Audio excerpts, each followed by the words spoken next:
नमस्कार। मॉनसून ने दस्तक दे दी है केरल में और अब दक्षिण पूर्वी जो अरेबियन सी का लोकेशन है, यहाँ पर समुद्र में हलचल काफ़ी बढ़ गई है।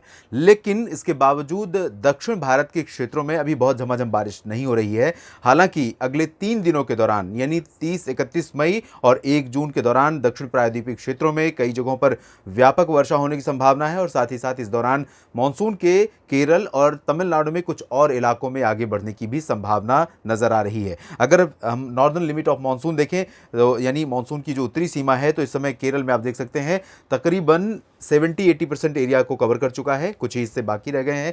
और तमिलनाडु में फिलहाल ये 30% एरिया या उससे भी कम क्षेत्रों में पहुंचा है। अनुमान यह है कि अगले 3 दिनों के दौरान जिस तरह से समुद्र और दक्षिण पश्चिमी हवाओं का सपोर्ट मिलेगा, उससे दक्षिण पश्चिम मानसून तमिलनाडु के और भागों में भी आगे बढ़ जाएगा। तो ये स्थिति यहाँ पर है। और पूर्वोत्तर भारत में यानी कि बंगाल की खाड़ी में अभी मानसून में प्रगति नहीं हुई है। जहाँ पर 20 मई को पहुंचा था, 29 मई तक वहीं पर रहा है। लेकिन सिचुएशन पूर्वोत्तर भारत में भी फेवरेबल रहेगी। अगले 3 दिनों के दौरान संभवतः पूर्वोत्तर भारत में मानसून दस्तक दे सकता है, यानी कि पूर्वोत्तर राज्यों में सामान्य समय के आसपास 1 जून के आसपास मानसून का आगमन हो सकता है, 1 से 5 जून के बीच में, जबकि दक्षिण भारत में प्रोग्रेस हो सकती है। तो इन स्थितियों के बीच में और कई मौसमी सिस्टमों के बीच में अगले 3 दिन 30-31 मई और 1 जून को किस तरह का मौसम पूरे भारत में देखने को मिल सकता है, अगर हम इसकी बात करें तो शुरुआत दक्षिण भारत के क्षेत्रों से ही करते हैं। यहाँ पर आप देखिए तमिलनाडु और केरल, कर्नाटक तथा आंध्र प्रदेश, तेलंगाना, कई जगहों पर भले ही यहाँ पर जो दक्षिण पश्चिमी हवाएं हैं, बेसिकली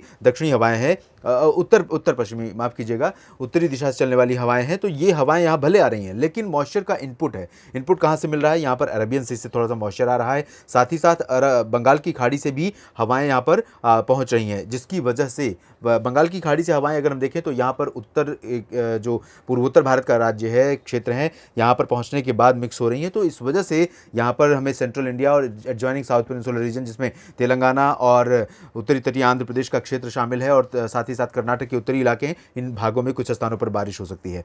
तमिलनाडु और केरल में मध्यम से तेज वर्षा हो सकती है। बारिश की गतिविधियां आज के बाद कल और बढ़ सकती हैं। लक्षद्वीप में कई जगहों पर बारिश होने की संभावना है। महाराष्ट्र में विदर्भ और कोंकण गोवा तथा मध्य महाराष्ट्र और मराठवाड़ा के रीजन में आप देखिए थोड़ा सा मॉइस्चर रहेगा अरब सागर की तरफ से, तो यहाँ पर विदर्भ में और कोंकण गोवा में कुछ स्थानों पर वर्षा हो सकती है। मध्य महाराष्ट्र और मराठवाड़ा में फिलहाल dry weather, mainly dry weather रहने की संभावना दिखाई दे रही है। मध्य प्रदेश में भी लगभग सभी जगहों पर शुष्क मौसम रहेगा, लेकिन दक्षिण पूर्वी इलाकों में जबलपुर, मांडला, बालाघाट, होशंगाबाद, छिंदवाड़ा और आसपास के कुछ हिस्सों पर बादल डेवलप हो सकते हैं और आंधी तूफान के साथ बादलों की गर्जना हो सकती है या बूंदाबांदी और हल्की वर्षा भी हो सकती है। गुजरात और राजस्थान के अधिकांश इलाकों में पश्चिमी दिशा से तेज हवाएं चलेंगी।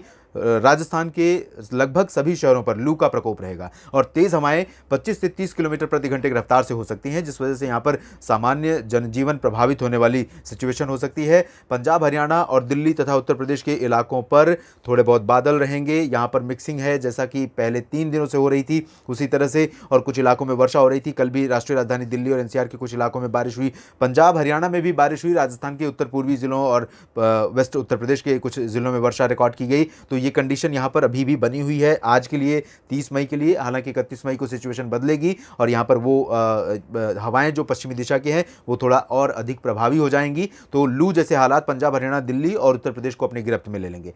पर्वतीय इलाकों में कश्मीर से उत्तराखंड के बीच में बारिश होने की संभावना है। पूरब में बिहार, झारखंड और पश्चिम बंगाल के गंगेय क्षेत्रों में वर्षा हो सकती है। पूर्वोत्तर राज्यों में कई जगहों पर बारिश हो सकती है। 31 मई को देखते हैं, उत्तर भारत के पर्वतीय इलाकों पर बारिश कम हो जाएगी और मैदानी इलाकों पर भी लू का प्रकोप बढ़ने लगेगा। उत्तर प्रदेश के ज़्यादातर इलाके प्रभावित होंगे।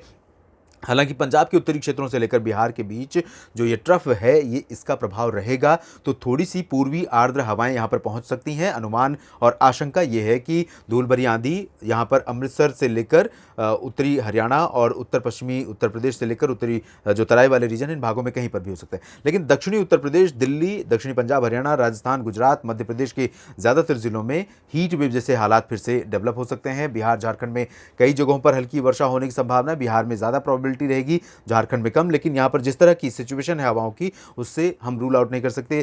तेज़ आंधी और लाइटनिंग थंडरस्टॉर्म के साथ यहाँ पर वर्षा होने की, पूर्वोत्तर में काफ़ी ज़्यादा इंटेंसिटी होगी। मध्य भारत में विदर्भ, मराठवाड़ा, मध्य महाराष्ट्र और कोंकण गोवा के दक्षिणी भागों पर वर्षा बढ़ सकती है, स्प्रेड भी बढ़ सकता है और इंटेंसिटी भी थोड़ी सी बढ़ सकती है। यानी कि नागपुर से लेकर पुणे और मुंबई के बीच में कुछ स्थानों पर हल्की से, कुछ जगहों पर हल्की और कहीं पर मध्यम बौछारें गिर सकती हैं। इधर तेलंगाना और आंध्र प्रदेश के लगभग सभी जगहों पर बारिश होने की संभावना है।